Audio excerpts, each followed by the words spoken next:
오늘 우리에게 주시는 하나님의 귀한 말씀은 출애굽기서 40장 34절부터 35절까지의 말씀입니다. 구약성경 출애굽기서 40장 34절부터 35절까지의 말씀, 우리 믿음을 가지고 소망을 가지고 함께 봉독하겠습니다. 읽겠습니다. 구름이 회막에 덮이고 야훼의 영광이 성막에 충만하매 모세가 회막에 들어갈 수 없었으니 이는 구름이 회막 위에 덮이고 야훼의 영광이 성막에 충만함이었으며. 아멘. 저는 오늘 출애굽기 40장 34절부터 35절의 말씀을 가지고 하나님의 영광이라는 주제로 여러분과 은혜 말씀 나누겠습니다. 사람들은 갈망이 있습니다. 어떻게 보면 소원이라고 하고 희망으로 볼 수 있고, 영적인 깊은 갈망, 그 갈망을 항상 지니고 살아갑니다. 이 마음 한구석에. 그것은 하나님의 영광을 경험하는 것입니다. 이 하나님의 영광을 경험한 사람들은 환경의 어려움 중에 있으면서도 기뻐할 수 있고 찬양할 수 있습니다.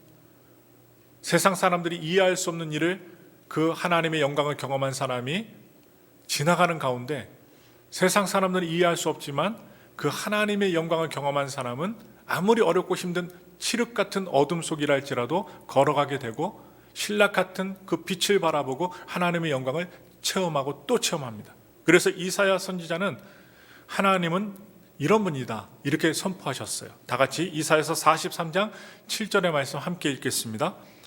내 이름으로 불려지는 모든 자 곧 내가 내 영광을 위하여 창조한 자를 오게 하라. 그를 내가 지었고 그를 내가 만들었느니라. 지금 인간을 하나님께서 어떻게 만드셨어요? 하나님의 영광을 위하여 창조하셨다고 합니다. 하나님의 영광을 위해서 창조한 인간. 그리하여 우리 인간의 가장 깊은 갈망은 하나님의 영광을 알고 그것을 누리는 것입니다. 그 하나님의 영광을 위해 사는 것입니다. 그것이 우리 존재의 이유입니다. 그러나 아담과 하와 시절부터 죄가 이 세상에 들어와 죄 때문에 우리 인간은 그 하나님의 영광을 잃어버렸습니다. 단지 축복의 동산 에덴이라는 그 장소를 잃어버린 것이 아니라 하나님의 임재와 영광, 그분과의 동행을 잃어버리게 된 것입니다. 그래서 하나님의 영광을 잃어버린 인간은 다른 것으로 그 영광의 자리를 대체하려고 합니다. 무엇이 있을까요? 찾아보면 소유가 있습니다. 소유로 만족감을 누리고 하나님의 영광을 누리려고 합니다. 대체하려고 합니다. 또한 권력이 있습니다. 또한 명예입니다. 그러나 이것으로 결코 하나님의 영광의 자리를 채울 수가 없습니다. 사람의 마음, 그 사람 안에 주신 하나님의 영광의 자리는 그 무엇으로도 채울 수가 없다는 말이죠. 오히려 하나님의 영광에서 더 멀어질 뿐입니다. 그래서 하나님은 우리 인간이 잃어버린 당신의 영광을 되찾아 주시기를 원하셨고, 바로 그것이 하나님의 구원의 역사였습니다. 오늘 우리는 출애굽기 마지막 내용을 살펴볼 것입니다. 지난주에 성막에 대해서 잠깐 그림도 보여드리고 설명을 하면서 성막에 대해 말씀을 나눴는데요. 또한 오늘 성막을 통해 하나님의 영광이 이스라엘 백성들 가운데 어떻게 회복되었는지를 살펴보면 은혜를 나누겠습니다. 우리 다 같이 출애굽기서 40장 33절의 말씀 힘차게 읽겠습니다. 그는 또 성막과 제단 주위 뜰에 포장을 치고 뜰문에 휘장을 다니라. 모세가 이같이 역사를 마치니. 지금 이스라엘 백성들은 출애굽한 지 1년 만에 성막을 완성합니다. 완공했습니다. 그래서 출애굽기서 우리 말씀을 살펴볼 때 바로 6월절이 하나님이 이스라엘 백성들을 구원하신 첫 번째 시작이라고 생각한다면, 지금 1년 만에 완공된 성막의 완성은 하나님께서 당신의 백성들과 거처를 만드시고 함께 하시기 위하여 이 성막을 만드시는 것, 바로 두 번째 시작을 의미합니다. 그것은 하나님께서 이스라엘 백성들을 택하시고 받아주심을 의미하는 것입니다. 함께 하시기 원하는 거예요. 왜 우리가 집을 사고 집을 렌트를 하고 왜 집에서 가족들과 거주합니까? 함께 하기 위해서입니다. 마찬가지로 성막도 하나님의 백성들과 하나님께서 함께 하시기 위하여 특별히 설계하시고 특별한 사람들을 통해 만들게 하신 것입니다. 여기서 우리가 출애굽기 40장 33절의 말씀 읽었는데요, 모세가 이같이 역사를 마치니, 후반절에 나오죠. 바로 이 말씀은 원어로 살펴보니까 하나님이 천지를 창조하셨다는 이 말씀과 똑같습니다. 같은 표현입니다. 우리 볼까요? 창세기 2장 2절의 말씀입니다. 우리 창세기 2장 2절의 말씀을 함께 읽겠습니다. 하나님이 그가 하시던 일을 일곱째 날에 마치시니 그가 하시던 모든 일을 그치고 일곱째 날에 안식하시니라. 제가 밑줄 그었죠. 하나님이 그가 하시던 일을 일곱째 날에 마치시니, 모세가 성막을 마치는 것과 동일한 내용입니다.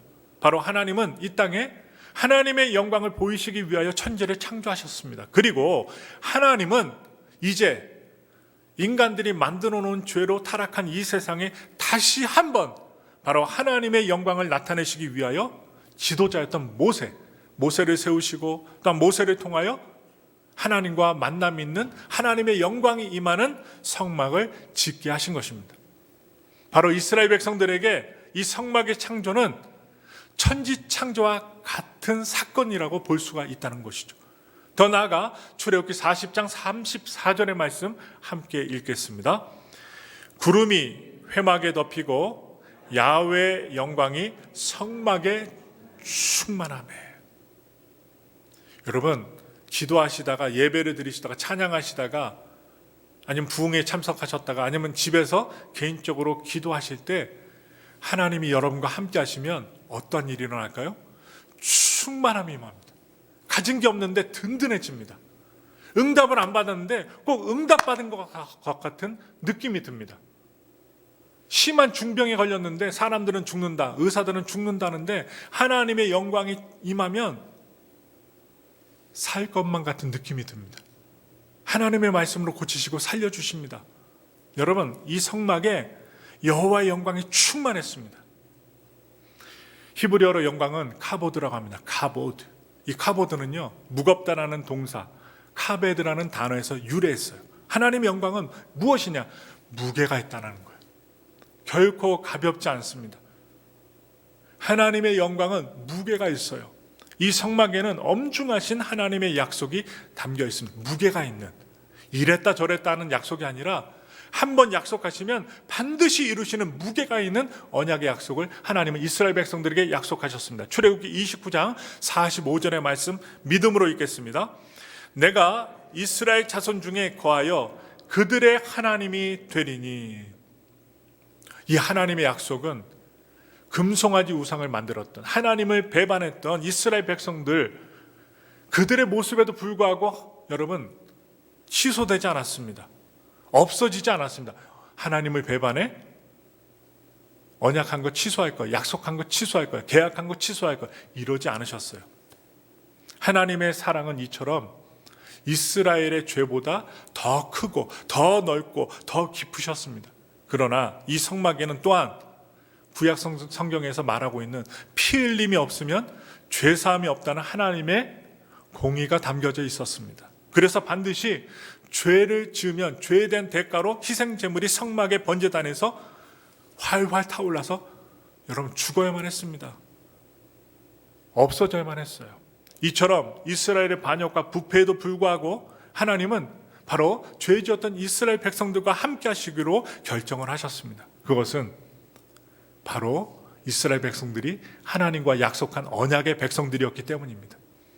이스라엘 백성들은 성막에 나타난 하나님의 영광을 따라 이동하는 삶을 살아야만 했습니다. 이 성막은요, 이스라엘 백성들이 가나안 땅에 도착하기까지, 이르기까지 광야의 여정이 나그네 삶임을 보여줍니다. 여러분과 저는요, 이스라엘 백성과 똑같이 나그네 삶을 사는 거예요. 언제까지 살지 몰라요. 언제 우리에게 육적인 죽음이 다가올지 모릅니다. 그렇기 때문에 나그네 삶을 사는 것입니다. 성막은요, 언제든지 이동할 수 있도록 만들어졌습니다. 바로 이스라엘 백성들은 성막 위에 떠오른 구름, 또한 내려앉은 구름을 바라보고 떠오르면 떠나가고, 또한 내려앉으면 어떻게 멈추면 정착해야만 했습니다. 그들이 머물렀던 장막은 언제나 임시 거주지라는 거예요. 영원히 머무를 수 있는 장소가 아니었습니다. 그래서 그 임시 거주지를 위해 살지 않았고 언제나 성막의 영광을 따라 움직였습니다. 출애굽기 40장 36절부터 38절의 말씀을 우리 함께 읽겠습니다. 구름이 성막 위에서 떠오를 때에는 이스라엘 자손이 그 모든 행진하는 길에 앞으로 나아갔고, 구름이 떠오르지 않을 때는 떠오르는 날까지 나아가지 아니하였으며, 낮에는 야훼 구름이 성막 위에 있고 밤에는 불이 그 구름 가운데 있음을 이스라엘의 온 족속이 그 모든 행진하는 길에서 그들의 눈으로 보았더라. 하나님은 눈으로 볼 수 있도록 영광을 나타내 보여주셨는데, 여기서 행진하는 길이 나옵니다. 히브리어로 마사라고 해요. 마사. 여러분, 장막 말뚝을 잡아 뽑다. 여러분, 텐트를 칠 때 말뚝을 박잖아요. 왜 박아요? 고정시키기 위하여. 그런데 이 장막 말뚝을 뽑다라는 뜻의 동사 나사에서 나온 명사형이 바로 여러분 마사입니다. 바로 행진하는 길이라는 거예요. 그래서 히브리어 이 마사, 행진하는 길이라는 이 단어는 출발지, 여행지라는 뜻이 담겨져 있어요. 제가 왜 이 말씀을 드려요? 유대인들은 행진하는 이 마사라는 이 단어에 유래하여서 그들의 머릿속에, 마음속에, 정체성 속에 항상 나그네라는 의식이 있었습니다. 나그네. 오늘 현대를 살아가는 여러분과 저의 마음속에도, 우리의 심령에도 무엇이 필요해요? 나그네라는 의식이 필요합니다. 나는 영원히 이 땅에서 살 거야. 아닙니다. 주님이 부르시면 떠나야 돼요. 바로 나그네입니다. 성막을 따라 이동했던 조상들처럼 이스라엘 백성들은 포로로 머물러 있는, 잡혀간 곳에서도 나그네로서의 정체성을 갖고 살았습니다. 그래서 유대인들의 모습을 살펴보니 전쟁이 나고 뿔뿔이 흩어지고 포로로 잡혀갔음에도 불구하고 그들의 정체성을 잃어버리지 않고 그 끌려간 나라의 종교로 개종하지 않았습니다. 그들의 문화에 흡수되지 않았습니다. 동화되지 않았다는 거예요. 그들의 하나님을 향한 정체성을 지키고 살았습니다. 그것은 그들이 임시로 머물렀던 장소, 그 장소를 최종의 목적지로 두지 않았다는 사실이에요. 성막에 나타났던 하나님의 영광은 바로 솔로몬 왕이 성전을 완성했을 때에도 눈으로 가시적으로 나타났습니다. 우리 열왕기상 8장 11절의 말씀을 함께 읽겠습니다. 제사장이 그 구름으로 말미암아 능히 서서 섬기지 못하였으니 이는 야훼의 영광이 야훼 성전에 가득함이었더라. 아멘. 영계가 열린 분들은 교회 안에서 아니면 기도가 많은 곳에서 영계가 열리면 무엇을 볼까요? 하나님의 영광을 보게 될 것입니다. 하나님의 천사들을 보게 될 것입니다. 하나님이 각 개인들에게 만져주시는 그 영광을 보게 될 것입니다. 왜냐? 하나님이 함께 하신 곳에는, 장소에는 영광이 가득하기 때문입니다. 그러나 이스라엘 백성들의 우상 숭배로 인해서 성전에 나타났던 영광이 사라지게 됩니다. 떠났습니다. 하나님의 영광이 항상 있는 것은 아닙니다. 죄를 지면 떠납니다. 그 과정에 이스라엘 모습이 에스겔서에 나타나 있습니다. 바로 성전을 떠났던 하나님의 영광, 어떻게 회복될 수 있을까요? 인간이 죄를 지면 떠난다고 하는데 어떻게 회복이 될까요? 우리는 그것이 신약 성경의 말씀으로 오신 나사는 예수 그리스도의 몸을 통해 회복됨을 찾아볼 수 있습니다. 우리 다 같이 요한복음 1장 14절의 말씀을 믿음으로 읽겠습니다. 말씀이 육신이 되어 우리 가운데 거하심에 우리가 그의 영광을 보니 아버지의 독생자의 영광이요 은혜와 진리가 충만하더라. 지금 우리가 함께 은혜와 진리가 충만하더라 말했는데, 말씀으로 오신, 육신으로 오신 예수님이 우리 가운데 거하심에, 바로 이 거하다라는 말, 장막을 치다, 거주하다라는 구약의 단어와 똑같습니다. 그래서 예수님은 우리와 거처를 함께 하시기 위하여, 함께 살기 위해서 바로 육신으로 오셨고, 우리는 그를 통해 다시 아버지의 영광을 볼 수 있게 된 것입니다. 그래서 우리의 믿음의 신앙에서 예수님이 없으면 모든 게 없어지게 된 것입니다.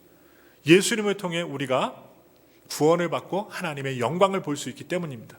그래서 우리는 원래 하나님의 영광에 이를 수 없는 자들입니다. 우리 자신을 한번 살펴보세요. 저 자신도 마찬가지고 우리 자신을 보면 연약함이 너무나도 많습니다. 약속을 해놓고 지키지 못합니다. 말을 했는데 기억하지 못할 때도 있습니다. 나는 좋은 일로 행했다는데 남에게 상처를 줄 때도 있습니다. 완벽하지 않습니다. 하나님의 영광에 도저히 이룰 수 없는 자들입니다. 그러니 바울은 이런 고백을 했어요. 로마서 3장 23절부터 24절의 말씀 읽겠습니다. 모든 사람이 죄를 범하였음에 하나님의 영광에 이르지 못하더니 그리스도 예수 안에 있는 속량으로 말미암아 하나님의 은혜로 값없이 의롭다 하심을 얻은 자 되었느니라. 죄 많고 뭐가 나 있고 성격도 정말 이상하죠. 그런데 그런 우리들의 모습, 그런 죄된 모습을 하나님의 은혜와 사랑으로 우리를 덮어주셨습니다. 왜냐, 우리 죄보다 하나님의 은혜가 더 크시기 때문이죠. 그래서 우리 인간의 죄에도 불구하고 우리와 거처를 함께 하시기 위하여, 우리와 함께 살기 위하여 예수님이 인간의 몸으로 이 땅에 오신 것입니다. 이것은 우리 인간을 구원하시기 위한 하나님의 계획이요, 어렵게 말하면 경륜이라고 합니다. 경륜. 그래서 히브리서에서는 그 하나님의 경륜, 하나님의 원대한 계획을 이렇게 말하고 있습니다. 히브리서 1장 1절부터 2절의 말씀 읽겠습니다.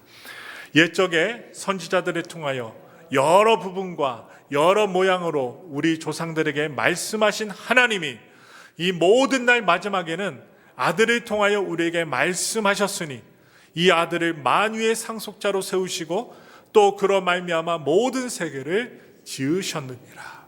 아멘.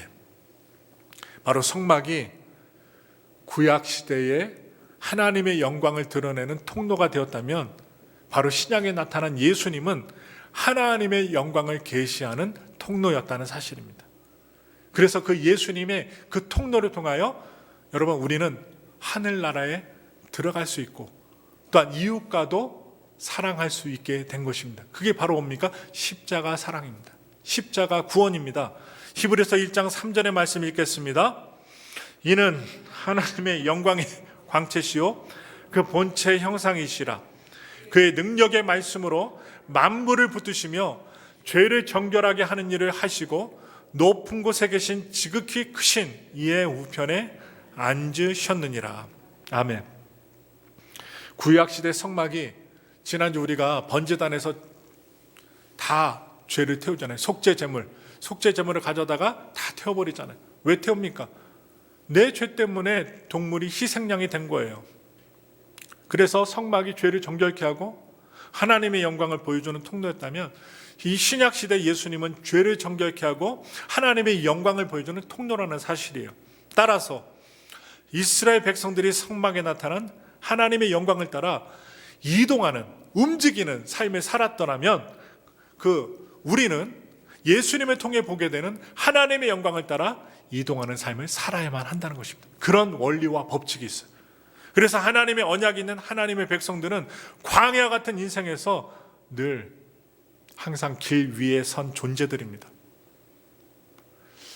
뭔가 된 것 같은데 또 문제가 생기고 이루어야 되는데 길게만 느껴지고 길 위에 선 존재들입니다.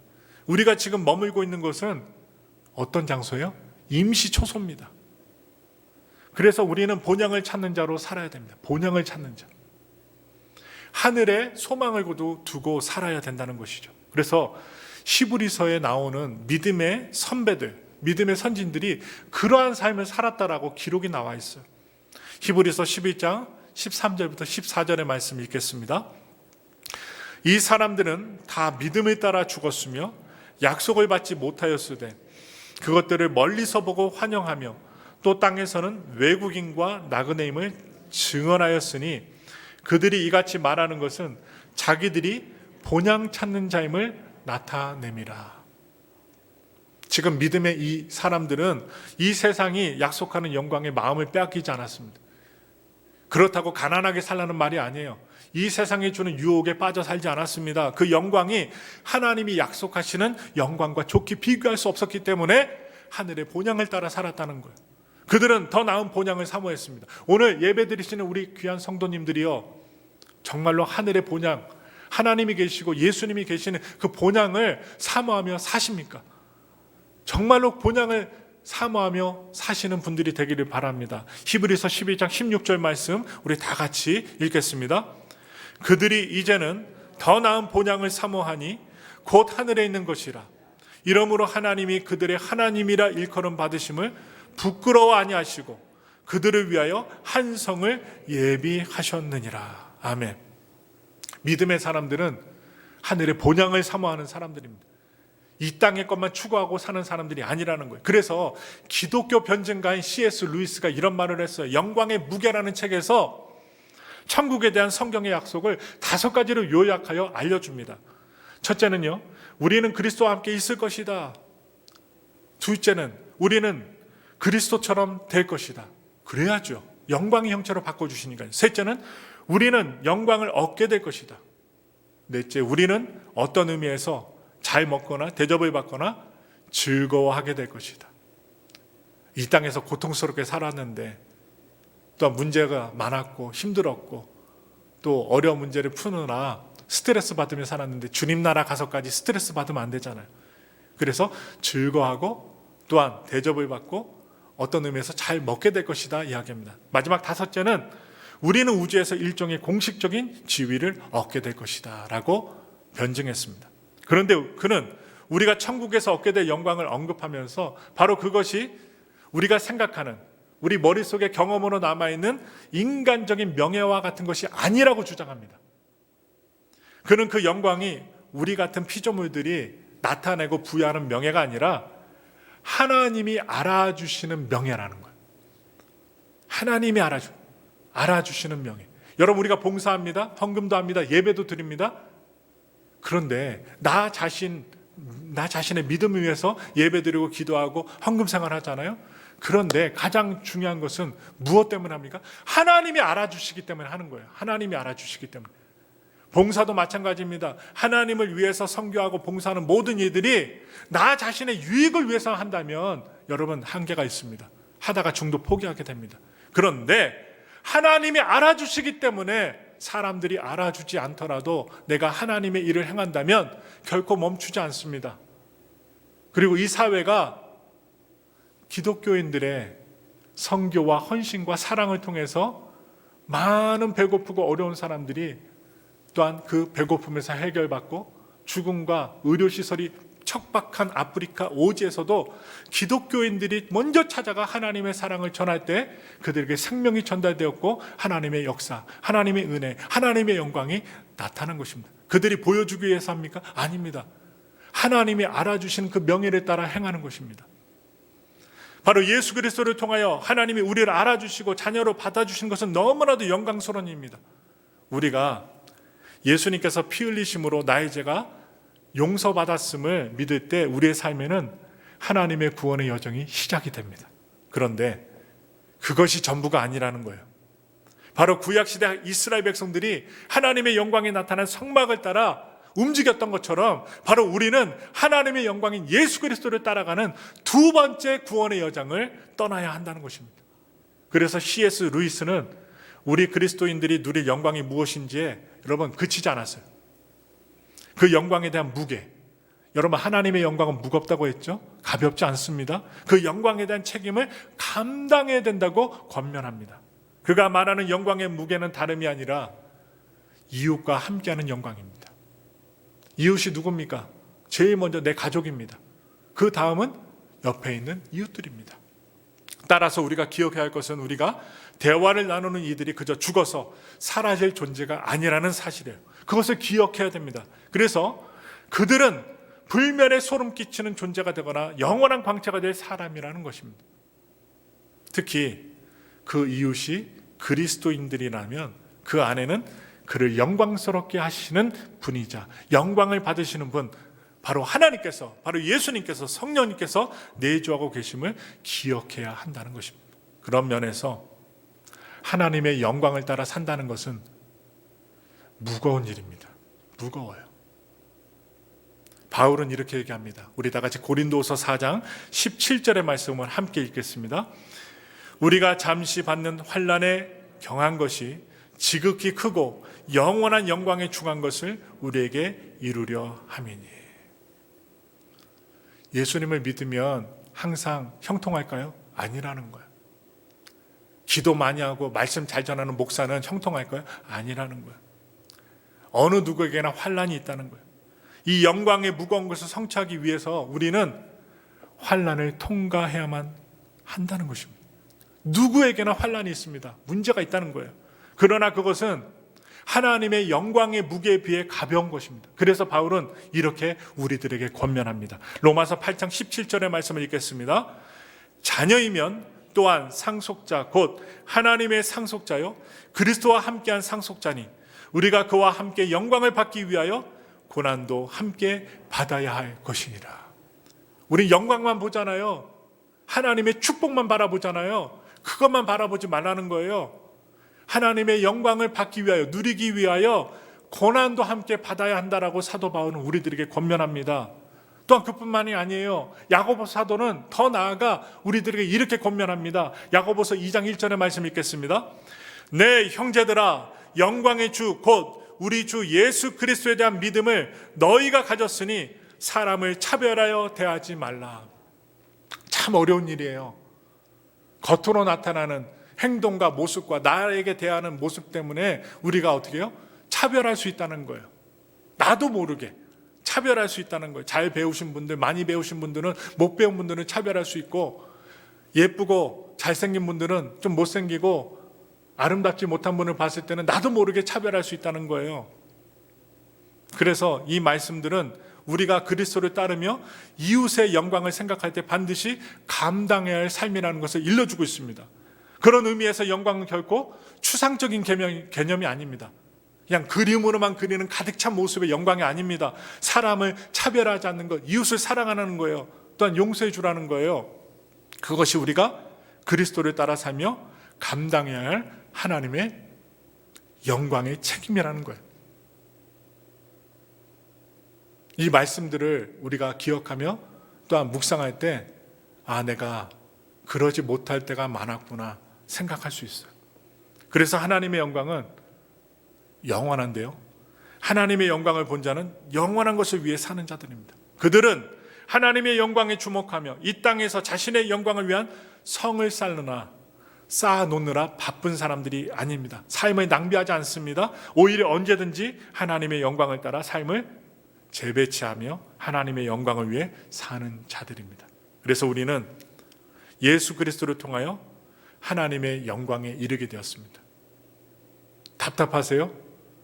너무 문제가 속히 이루어지지 않고 응답이 안 되어서 정말로 답답하고 어려우세요?